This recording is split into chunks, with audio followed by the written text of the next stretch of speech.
Qantas 32 lifts off right on schedule.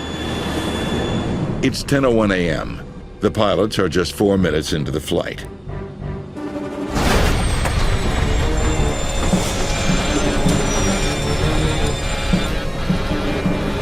We're losing an engine.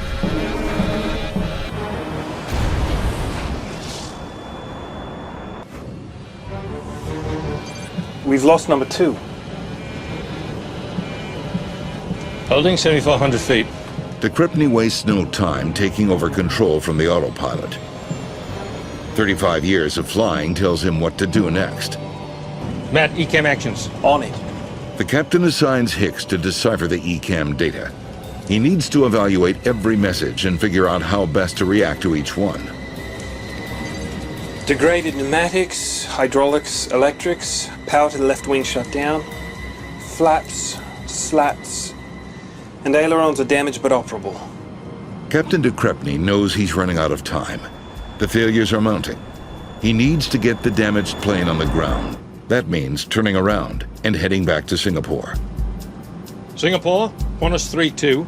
We require a left turn back towards Singapore. Qantas 32, Singapore. Turn left heading 020. A heavy load of flammable fuel means any landing attempt will be extremely dangerous.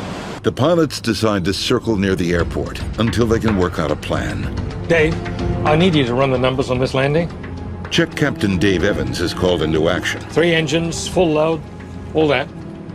He uses the A380 landing software to calculate how much runway they'll need to bring the huge plane to a stop. Looks like we can do it, with 139 meters to spare. Singapore approach, Qantas 32. We're going to need a long approach. And better have fire services standing by. We're leaking fuel.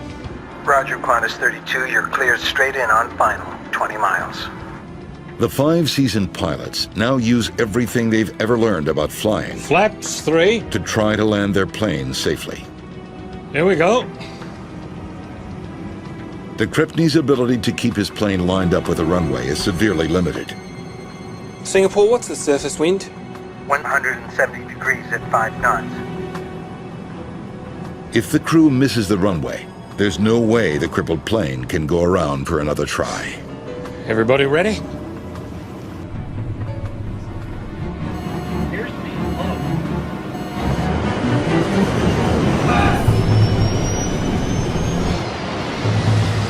The plane is gobbling up 250 feet of runway every second. If they don't slow down quickly, they risk overshooting the runway and hitting terrain that could rupture the plane's heavily laden fuel tanks. Brakes, full brakes, Rich. My feet are flat to the floor. Keep it in, Rich. Hammer them. Finally, after a grueling 2-hour ordeal, Qantas 32 comes to a stop on the same runway it took off from, with less than 500 feet to spare.